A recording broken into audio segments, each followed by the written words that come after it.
இறைவார்த்தை மத்தேயு நற்செய்தி அதிகாரம் 5 இறைவசனங்கள் 27 முதல் 32 முடிய. இயேசு தம் சீடரை நோக்கி கூறியது: விபச்சாரம் செய்யாதே என கூறப்பட்டிருப்பதை கேள்விப்பட்டிருக்கிறீர்கள்.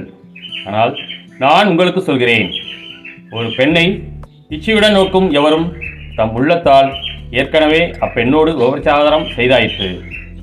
உங்கள் வழக்கன் உங்களை பாவத்தில் விழச் செய்தால் அதை பிடுங்கி எரிந்து விடுங்கள். உங்கள் உடல் முழுவதும் நரகத்தில் எரியப்படுவதை விட உங்கள் உறுப்புகளில் ஒன்றை நீங்கள் இழப்பதே நல்லது. உங்கள் வழக்கை உங்களை பாவத்தில் விழச் செய்தால் அதையும் உங்களிடமிருந்து வெட்டி எரிந்து விடுங்கள். உங்கள் உடல் முழுவதும் நரகத்திற்கு செல்வதை விட உங்கள் உறுப்புகளில் ஒன்றை நீங்கள் இழப்பதே நல்லது.